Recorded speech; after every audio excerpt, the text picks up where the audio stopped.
My husband tried to give away our baby to his sister because I was unfit to be a mother. I gave him two choices. I used to think that bringing my daughter home would be the happiest chapter of my life, a quiet, sacred time where I'd finally get to breathe after years of heartbreak and empty nurseries. For 3 long years, my husband Nate and I endured everything.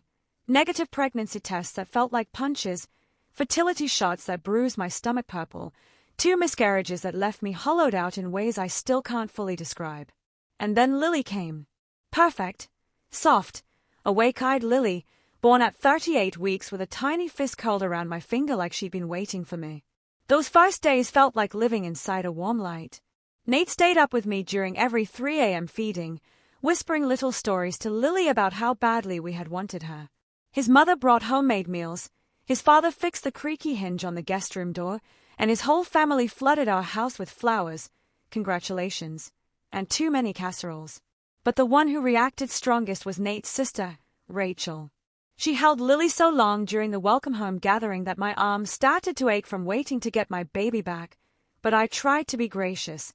Rachel had been trying for children even longer than we had, and her loss the previous year had gutted her in ways nobody really knew how to talk about. I told myself her enthusiasm was love, not longing. But within a week, she began showing up every day. Not like a normal aunt eager to help, but with an intensity that made the air feel thinner. She'd arrive uninvited at 6 in the morning to let me sleep, but more than once I found her in the nursery leaning over Lily's crib, staring at her with a stillness that made the back of my neck prickle. She'd rearrange things without asking, the diaper caddy, the drawers, even the mobile, claiming she had read better methods for newborn development. When I asked her not to move things, she laughed and blamed my hormones. Then she started sitting next to me while I breastfed, watching too closely, making notes on her phone like she was studying me. She'd tell me, in this patronizing voice, that I looked exhausted and should switch to formula so I could rest properly. When I pushed back, she'd run to Nate, telling him I was stubborn and letting my pride interfere with Lily's needs. I didn't recognize the woman she described, and it hurt that Nate seemed to listen more than he should have. At first, I chalked it up to him being overwhelmed and wanting the household to be peaceful, but the small comments, the subtle doubts, started stacking up in ways I couldn't ignore. 2 weeks in, I came home from Lily's pediatrician appointment to find Nate and Rachel at the dining table, printed articles spread everywhere about postpartum depression, hormonal instability, psychosis, clinical words that didn't belong in the same sentence as my name. Rachel was circling symptoms on paper, insisting I was showing clear signs of being overwhelmed. Nate wasn't contradicting her, he was nodding along like she was some kind of expert. The betrayal clawed deep. That night, when he gently suggested Rachel take Lily for a few weeks so I could recover, actually leave with my newborn, I thought my spine might snap. I asked him if he had lost his mind, and he told me I was being defensive. Defensive, as if wanting to hold my own child meant I was unstable. That was the moment the warm light of new motherhood cracked. It was the moment I realized someone was trying to edge me out of my own life. When Rachel called the next morning crying, claiming I was keeping her from her niece, I was already raw. But then she said something that froze me from the inside out. She said maybe she'd be a better mother, that she knew what a gift a baby truly was and would never take Lily for granted. That was the moment I understood. She didn't just want to help. She didn't just want to be an aunt. She wanted my baby. And Nate, through carelessness or weakness, was letting her build a case. Within days, his entire family began calling, repeating the same lines Rachel fed them, that I was overwhelmed, that I wasn't coping, that I needed temporary help. Then a stranger congratulated me at the grocery store for being such a generous sister-in-law, as if I had agreed to give my newborn away. That was when the denial finally evaporated. Rachel wasn't just meddling, she was laying groundwork. She was telling people she was adopting soon. She was inserting herself into Lily's routine, Lily's space, Lily's story. So I began documenting everything. Not because I wanted drama, but because I suddenly realized that if I didn't protect myself, no one would protect Lily. Every conversation, every unwanted visit, every twisted comment went into a folder on my phone. And as that folder grew, so did the terrifying truth. Rachel wasn't the only one slipping away from reality. Nate was, too. And before long, I was going to have to confront them both. Because something was coming, something bigger, darker, and I needed proof before the ground beneath me vanished completely. And trust me, the moment everything finally snapped. I didn't plan on becoming the kind of mother who recorded every unsettling interaction on her phone, but once the truth hit me, that Rachel was building a narrative where I was unfit, unstable, unwell, it became impossible to ignore the danger. Every time she stepped into my house, she carried that eerie entitlement, that quiet certainty that Lily belonged to her, and every time Nate failed to push back, the dread in my chest expanded until it felt like another organ. The night after I caught them making lists of my symptoms, I barely slept, lying awake with Lily on my chest listening to the soft rasp of her breathing, promising myself that no one would separate us. But the next morning, things escalated in a way that made me realize just how far Rachel was willing to go. She showed up mid-afternoon without knocking, walking straight into my living room like she lived there. Her eyes were puffy but determined, her smile brittle as she said she wanted to clear the air. I should have trusted my instincts and told her to leave. Instead, I let her sit, watching Lily in her bassinet with that same intense hunger I'd grown to recognize. She talked in circles about wanting to help, about being misunderstood, about maternal instincts that were too strong to ignore. I tried to stay calm, tried to redirect the conversation, but then she slipped. She said she'd already picked out a nursery theme at her house, lavender with white stars, because she knew Lily would love it. Something inside me snapped like a pulled thread. My voice didn't rise, but it sharpened, telling her that Lily's nursery was here because Lily was mine. Rachel's face fell into a cold stillness that didn't belong on a human being. She stood up, whispered, "You don't deserve her," and walked out without another word. When Nate got home, I confronted him immediately, demanding he set firm boundaries, but he brushed me off, insisting Rachel was grieving and fragile and not thinking clearly. That excuse, the one the whole family used, landed like a slap.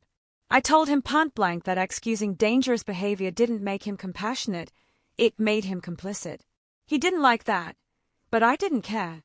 I had Lily to protect. The following day, Rachel's desperation exploded on a new level. Around noon, she knocked gently on the door, and when I opened it, she wasn't alone. A woman with a clipboard stood beside her, a social worker. My blood iced. Rachel introduced her as a friend who just wanted to check on Lily's welfare because she'd been hearing concerning things. The implication was clear. She had filed some kind of informal report. My pulse hammered as the social worker stepped inside, scanning the nursery, the kitchen, the living room. Everything was spotless, stocked, stable. Lily was fed, clean, and napping peacefully. The woman's confusion was immediate and obvious. When she asked Rachel what exactly the concerns were, Rachel stammered through a story about postpartum depression, about me crying all the time, about the house being unsanitary, none of which matched what stood before her. The social worker finally turned to me, apologetic, and asked if she could see any correspondence between us. I showed her the texts where Rachel insisted she should take Lily for a while, the messages where she called Lily my baby, the notes complaining that I was too attached. The woman's expression hardened, and she pulled Rachel aside, telling her firmly that what she'd done was inappropriate, manipulative, and bordering on harassment. Rachel burst into tears, insisting she was only trying to help, but the social worker left after telling me I had every right to set boundaries, and that I should consider formal documentation if Rachel continued this behavior. When the door closed, the silence felt like a vacuum. I sat on the couch shaking, realizing Rachel had taken her first real step toward making her delusion official. That was the moment I decided I couldn't keep waiting for Nate to catch up. I needed to protect myself and Lily before Rachel found a more believable route to steal my child. When Nate came home later, smelling like office air and oblivious to the war happening in our living room, he took one look at my face and stiffened. I didn't shout. I didn't cry. I simply told him he had two choices. The words came out cold and steady. Either he sit down and listen to the proof of how deeply he had betrayed me, or he could pack his bags and leave immediately. His shock was palpable, like someone had splashed him with ice water, but when he sank into the couch, I knew he'd chosen the first option. I pulled out my phone, opened the baby monitor recordings, and pressed play. Rachel's voice filled the room first, Lily would be better off with someone who truly appreciates her. Then Nate's quiet agreement. Maybe some space would help. I watched the color drain from his face. He reached out to grab the phone, but I moved it away, my voice slicing through his excuses. I told him he would listen to every single recording, every comment, every conspiracy, every time he let his sister chip away at my motherhood. One by one, I played them all, watching him shrink under the weight of his own words. When the last clip faded into silence, he broke down, sobbing into his hands, saying he hadn't understood, hadn't meant it, hadn't realized how far things had gone. But I didn't let him hide behind ignorance anymore. I asked him the question that had been burning through me. Did he truly think I was an unfit mother, or was he just too weak to stand up to his sister? His silence told me everything before his words did. The damage didn't come from Rachel's obsession alone. Nate's passivity had fed it. His fear of upsetting his sister had cost me safety, cost me trust, cost me the peaceful postpartum I deserved. I stood up, shaking, and told him the ultimatum he never expected: therapy or divorce. Real therapy, with someone who wouldn't cuddle him. And immediate, complete no contact with Rachel until she got professional help. As I packed a bag for Lily that night, preparing to leave for my mother's house, a terrifying truth settled into my bones. This wasn't just a family feud. It was a battleground. And Rachel was far from finished with us. Because the next morning, she would return. And what she did then would prove just how dangerous her obsession had become. I didn't expect the pounding at the door the next morning. Not that early. Not with Lily barely stirring in her bassinet, and my body still buzzing with the adrenaline of packing our things the night before. For a split second, I thought maybe Nate's parents had shown up unannounced again, ready to pressure me back into the role of the grateful daughter-in-law, but the voice on the other side wasn't theirs. It was Rachel's, shrill, frantic, and unraveling at the edges. She wasn't knocking. She was beating on the door like it owed her something. My mother stepped into the hallway beside me, her expression sharp and steady, and whispered for me to stay in the room and keep recording. My hands trembled as I opened the voice memo app, pressing record just as Rachel screamed that I was keeping her baby from her. Her baby. The words curdled in my stomach. She held accusations, calling me selfish, unstable, cruel, her voice pitching upward as if grief and fury had merged into something feral. My mother told her firmly to leave, but Rachel just sobbed harder, begging to see Lily for just a minute, insisting she needed to make sure Lily was safe. Safe from her own mother. The desperation in her voice wasn't normal. It was something twisted, a delusion sharpened into certainty. When my mother threatened to call the police, Rachel shrieked that she didn't care, that she wouldn't leave without seeing her daughter. The words slammed into me like a blow. My baby, my Lily, had been rewritten in Rachel's mind into someone she believed belonged to her. I held Lily tight against my chest, rocking back and forth, heart pounding as I listened from the hallway, praying my mother's voice stayed strong enough to hold the boundary I barely had the strength to enforce. Sirens never sounded so comforting. 10 long minutes later, an officer arrived, a middle-aged man with a calm, steady presence that cut through Rachel's hysterics. He stepped between her and the door, voice firm but not unkind, telling her to calm down and explain the situation.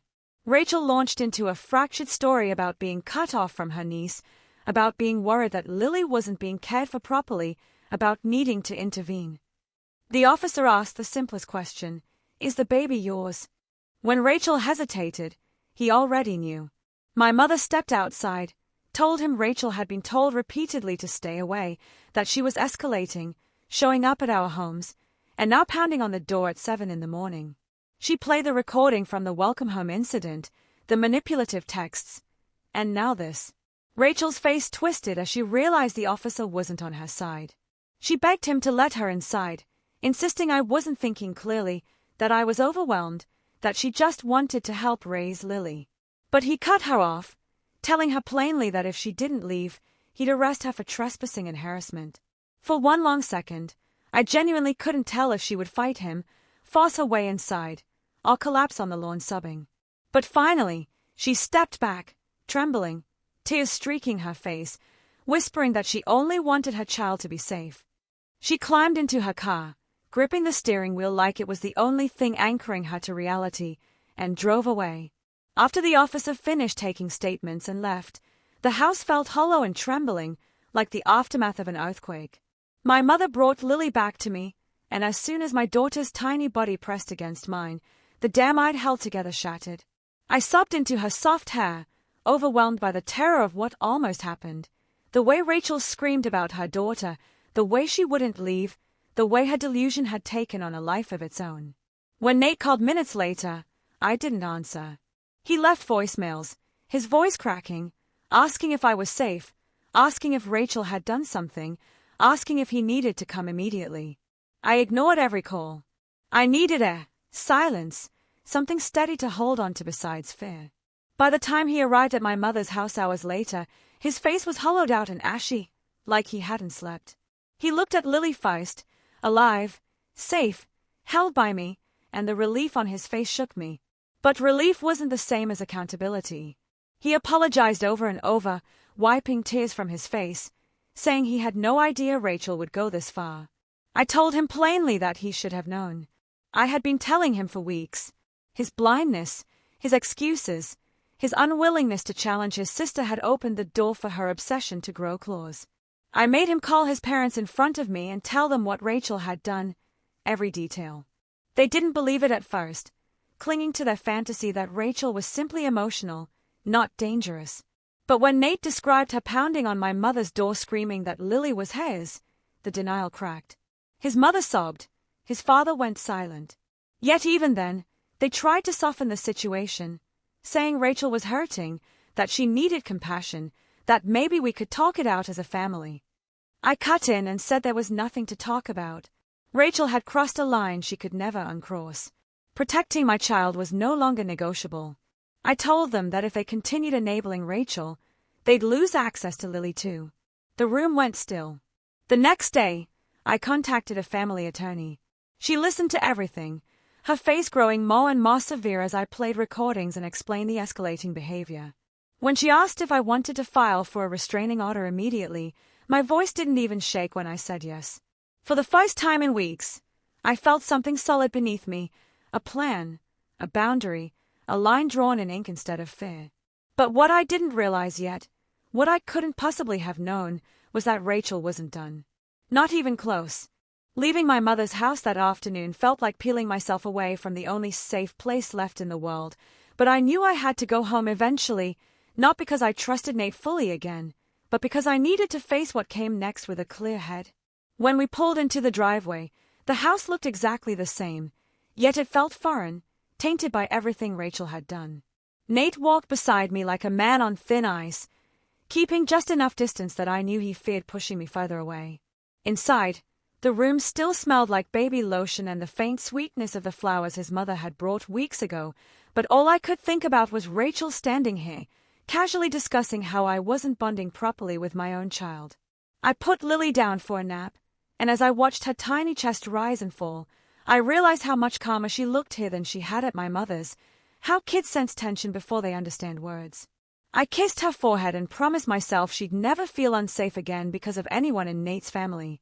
When I stepped back into the living room, Nate was sitting with his head in his hands, and for the first time since this nightmare began, he didn't try to defend Rachel or minimize her behavior. He simply said, "I'm so sorry," and the defeat in his voice made something flicker inside me, not forgiveness, but recognition that he finally understood the gravity of what he'd allowed. I told him the restraining order paperwork was being prepared and that I intended to file it if Rachel contacted us again in any form. He nodded, swallowing hard, and told me he supported whatever I decided. His voice cracked when he said he couldn't believe his own sister had shown up screaming at my mother's door, demanding to take our child. I didn't reassure him. I didn't tell him it wasn't his fault. Because in a way, it was. His silence had been Rachel's permission slip. That night, while Lily slept between us in her bassinet, I felt Nate shift beside me again and again, as if he couldn't find a comfortable position under the weight of what he'd done. He whispered once, so quietly I almost missed it. I was afraid to stand up to her. Hearing him admit it felt like breathing in cold water, honest, but burning. The next day, everything seemed deceptively calm. Rachel didn't call. No one from Nate's family reached out. Even the silence had a brittle quality to it, as if everyone was collectively holding their breath. Then, mid-afternoon, a notification pinged on my phone, an email from our attorney with a forwarded message from Rachel's therapist. The subject line made my stomach drop, request for mediated conversation. My first instinct was fury. Rachel had terrorized us, tried to rewrite reality, and now she wanted a conversation. But the therapist's notes were careful, clinical. Rachel had been attending intensive treatment, had begun accepting that her behavior was obsessive and harmful, and wanted to formally acknowledge the damage she caused. The therapist believed a mediated session, with both attorneys present, could provide closure. The word closure felt like a doorway I wasn't sure I wanted to walk through. I told Nate I wouldn't go unless he supported me without hesitation, that I wouldn't sit across from Rachel if he planned to explain her side again. He promised he wouldn't. So we agreed. The day of the mediation felt unreal. The conference room at the attorney's office was sleek and cold, all polished wood and glass, too clean for the mess we were about to unpack. Rachel entered with her therapist at her side, looking nothing like the woman who'd pounded on my mother's door. She looked smaller, older, like grief had carved hollows in her face. She wouldn't meet my eyes at first. When she finally spoke, her voice was tremulous, stripped of bravado. She apologized, not in that vague, manipulative way she used to, but in specific, painful detail. She said she had convinced herself that Lily was the baby she'd lost, that her mind had blurred the boundaries between her desire and reality. Every moment she described was a knife. Her claiming Lily was meant for her, her telling people I wasn't coping, her fantasy of setting up a nursery at her house. She confessed she felt like the universe owed her a child, and when I got pregnant, something broke inside her. Hearing the raw truth behind her obsession didn't feel like triumph, it felt like grief. I'd wanted an apology, but I didn't expect to hear her admit she had planned to take my baby. Her therapist guided her, helping her acknowledge how her actions endangered us, how she tried to erase my role as Lily's mother. I sat there holding my trembling hands together in my lap, reminding myself to breathe. When it was my turn to speak, I didn't sugarcoat anything. I told Rachel she had shattered my trust, poisoned the early days of Lily's life, and forced me into survival mode when I should have been bonding with my newborn. I told her her pain didn't excuse her actions. She nodded, tears streaming down her face, saying she accepted that fully. The attorneys drafted an agreement. 6 months of zero contact, mandatory therapy for Rachel, supervised correspondence through her therapist if she ever sought future interaction. Rachel signed it immediately. When she and her therapist left the room, she whispered, "I hope one day you can forgive me." I didn't respond. I wasn't there to comfort her. I was there to protect my daughter. After they left, I collapsed in Nate's arms in the parking lot, sobbing, not for Rachel, but for myself, for the version of new motherhood I'd never get back. That mediation should have been the end, the conclusion to a nightmare. But it wasn't. Because just when I began to believe the storm had finally passed, something happened that proved Rachel's obsession hadn't extinguished, it had merely changed shape.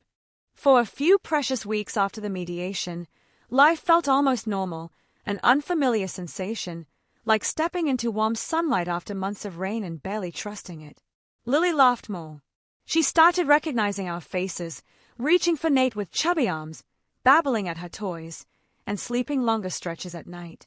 For the first time since she was born, I didn't jump at every sound or expect a knock on the door signaling another attempted invasion of my motherhood. Nate was different, too. More attentive, more deliberate.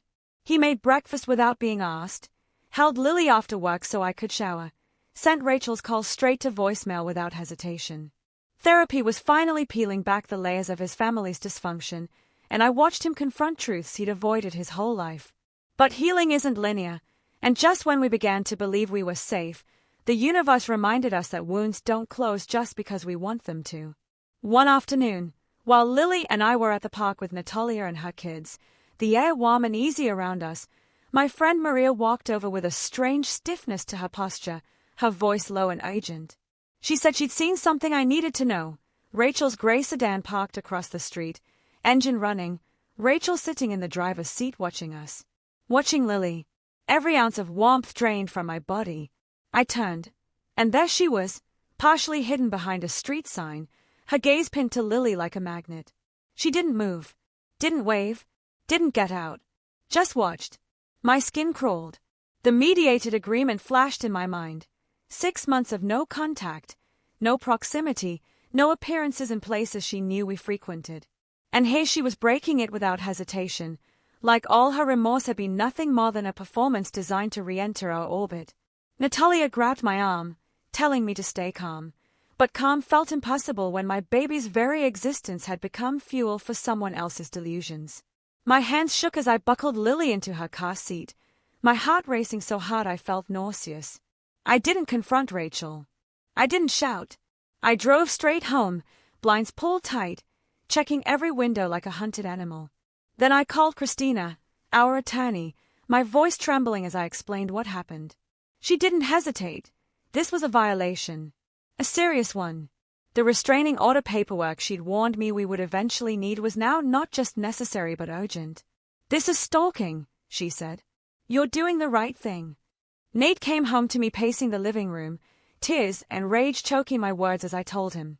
His face turned white, then red, then something darker, anger he'd never shown before. Not at me. At her. He grabbed his phone and called Rachel immediately, demanding to know what she thought she was doing. I could hear her through the speaker, her voice eerily calm, telling him she just wanted to see Lily from a distance, that she hadn't approached, that it wasn't a big deal. Nate exploded, telling her she destroyed her last chance at ever being part of Lily's life. Rachel tried to justify it, to twist it into something harmless, but when he brought up the agreement she signed, her promise to keep distance, she fell silent. Then she whispered, "I couldn't help it." Those 4 words solidified everything. Rachel wasn't better. She wasn't healing. She wasn't someone who needed compassion. She was someone who needed boundaries enforced by law. Christina filed the paperwork the next morning, and we were granted an emergency hearing due to the severity and history of her behavior. Sitting in that courthouse hallway, holding Lily in my arms, I felt split in two, a mother protecting her child, and a woman grieving the fact that this was necessary at all. Once we entered the courtroom, the judge reviewed months of evidence, the recordings, the doorstep screaming, the social worker manipulation, the mediated agreement, and now the stalking. Rachel sat 2 rows behind us, looking small and sickly, but my sympathy was gone. Her lawyer tried to paint her as a grieving woman overcome by emotion, but the judge wasn't moved.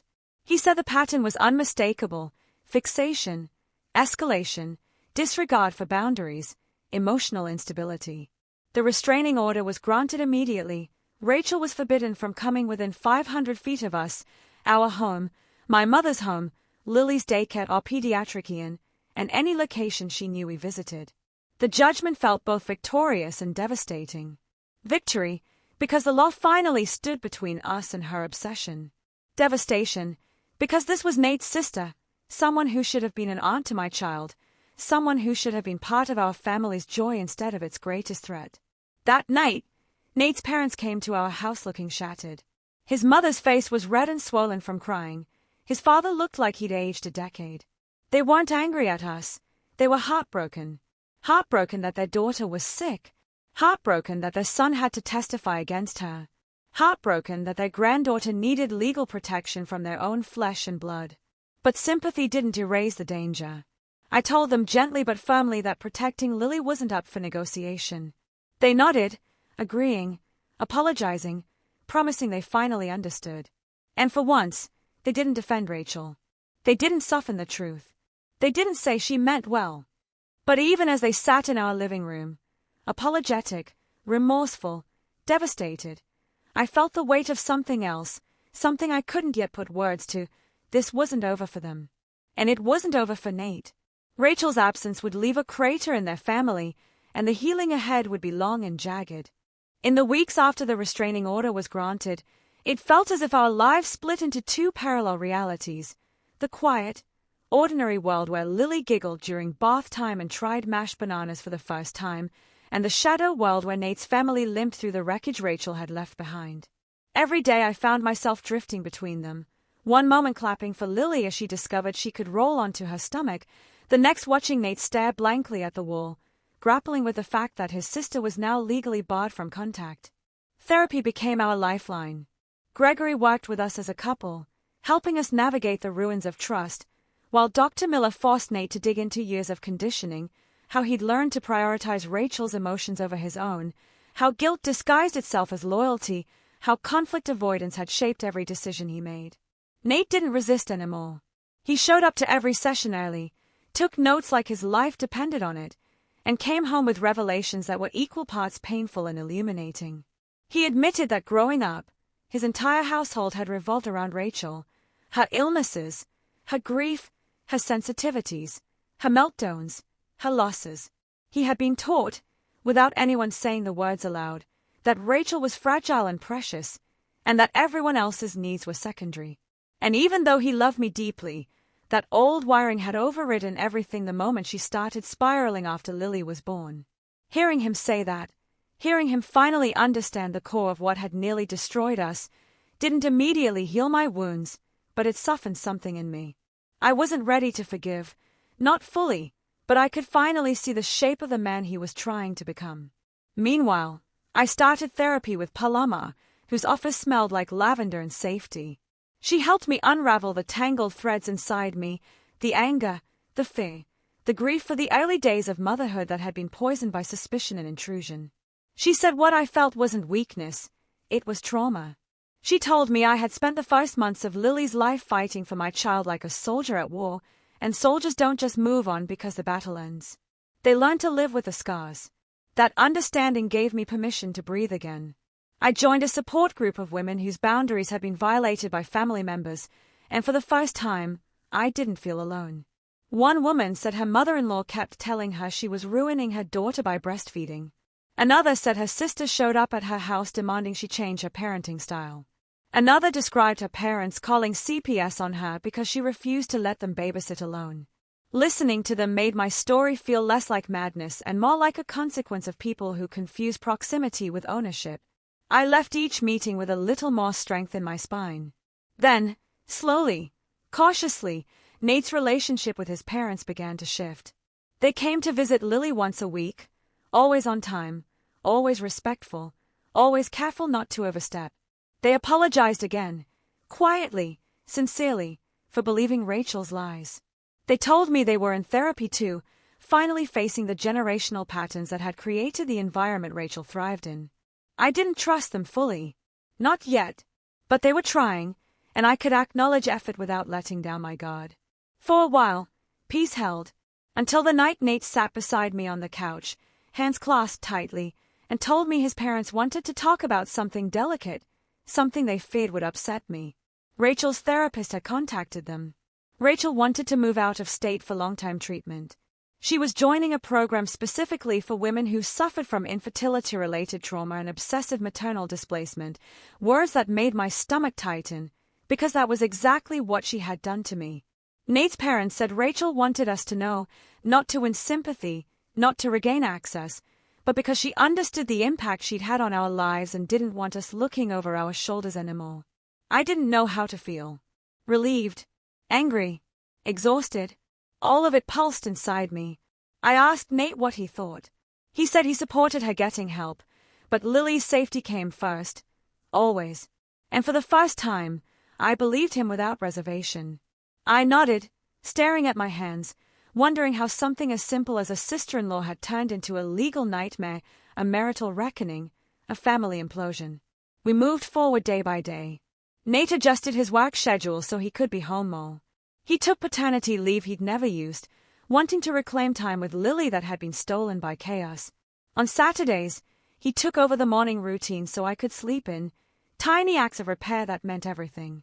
And slowly, the house felt warm again, not haunted. But healing is complicated. Some days I woke up grateful. Some days I woke up angry, remembering the horror on my mother's doorstep. Some nights I lay awake, staring at the ceiling, hearing Rachel's voice in my head calling Lily her baby. Paloma reminded me that healing is not forgetting, it is learning to live without fear dominating the room. I believed her. But the truth was, I knew we were standing at the edge of something fragile. I could feel it every time Nate reached for my hand a little too gently, afraid to break what we'd rebuilt. I could feel it every time his parents visited with careful smiles, carrying their own grief for the daughter they'd lost to her illness. And I could feel it in myself, this constant shifting between hope and caution. Because even though Rachel was gone, the damage she caused would echo through our lives for years. By the time Lily's first birthday began creeping closer, life had finally settled into something resembling stability, though not the effortless kind I once fantasized about. Instead, it was the kind earned through fire, through confrontation, through the ugly work of rebuilding what had nearly been destroyed. I found myself planning her birthday party with a mix of joy and sadness. Joy because she was alive, thriving, hitting milestones with a spark that lit up every room. Sadness because her first year had been scarred by a war I never asked to fight. I kept the celebration small. My mother, Natalia, a few trusted friends, and Nate's parents, who had proven through months of consistency that they were capable of respecting boundaries. No cousins, no extended family, and certainly, absolutely no mention of Rachel, whose name had become taboo in our home. As we prepared the decorations, Nate moved around the house with a gentleness I'd grown used to, a steady, intentional presence that didn't flinch when I needed reassurance, didn't bristle when I double-checked the locks at night, didn't question my lingering hypervigilance. He had changed in ways that mattered, not dramatically or loudly, but quietly, consistently, through actions instead of promises. The morning of Lily's birthday, I dressed her in a soft yellow dress, brushing her wisps of hair back while she giggled at her reflection. When Nate saw her, he froze, eyes filling, because this was the moment we had nearly lost, the normal, simple, precious milestone that could have been stolen. The party was small but warm. My mother cried when Lily smashed cake between her fingers. Natalia made a toast about strength and motherhood. Nate's parents gave a carefully chosen gift and kept their distance unless invited. It should have been a perfect day. And in many ways, it was. But as the guests began to leave and quiet settled over the house again, an ache formed in my chest. Not grief for Rachel, not anymore, but grief for the version of family I once believed I'd married into. A family that would celebrate Lily without manipulation. A family that would welcome me without suspicion. A family that would never have forced me into documenting conversations, signing restraining orders, or fighting for legal protection. That dream was gone, replaced by something more complicated but also more honest. When the house finally emptied and Lily slept in her crib surrounded by the soft glow of her nightlight, Nate and I sat in the living room, the remnants of wrapping paper scattered around us. The room was quiet, but not heavy like it had been in the days following the social worker incident. This was a different kind of silence, one filled with the weight of choices and the possibility of something new. Nate looked at me with an expression I'd rarely seen on him, vulnerability without defensiveness, humility without fear. He said the words he'd been building toward for months. I know I broke something, and I know I can't put it back the way it was. But I'll spend the rest of my life building something better if you'll let me. I didn't rush to answer. Because the truth was, I didn't know if the original version of our marriage still existed. There were fractures now, hairline and deep ones, some slowly healing, some still tender to the touch. But there was also growth, real, painful, necessary growth. I told him the truth, that forgiveness wasn't a finish line, it was a process. That trust wouldn't magically return. But it had been rebuilding itself, piece by piece, in the way he showed up for Lily, in the way he enforced boundaries with his parents, in the way he never, not once, asked me to get over it. I told him that I still had days where I saw him sitting beside Rachel with those printed articles, nodding along while she assessed whether I was fit to be a mother. But I also had days where I saw the man who drove to therapy twice a week, who took paternity leave to bond with his daughter, who protected us with a fierceness that hadn't existed before. He nodded, tears slipping down his cheeks, and didn't try to argue or excuse. He simply said, I understand. I'll keep showing you. That was the moment I realized something important. Healing didn't mean erasing the past. It meant refusing to let it define our future. Over the next months, life grew softer. My triggers faded. I started journaling more, filling pages with things I didn't want to say out loud but needed to get out of my body. I started going on walks with other mothers, laughing again, letting Lily reach for flowers and bubbles and people without imagining hidden threats around every corner. Nate's parents continued therapy and rebuilt their relationship with us slowly, proving through consistent behavior that they were willing to change generational patterns. Rachel moved out of state and, through her therapist, sent occasional updates that she was continuing treatment. I didn't respond. Healing her was not my job. Protecting Lily was. Months later, I caught a glimpse of myself in the bathroom mirror and barely recognized the woman staring back. Not because she was worn or weary, but because she was stronger, sharper, more certain of her own boundaries than she had ever been. Motherhood had forged her into steel. I touched my reflection and whispered the truth I had fought so hard to learn. I am her mother. I am enough. I will protect her. Always. Lily's laughter echoed from the living room, and I felt peace settle into me, not perfect, not permanent, but real. And as I stepped out to lift my daughter into my arms, I knew this would be the legacy she inherited, not fear, not chaos, not obsession, but strength, safety, and the kind of love that fights back. The storm had passed. We were still standing. And everything we rebuilt, every boundary, every repaired crack, every new beginning, was finally, unquestionably, ours.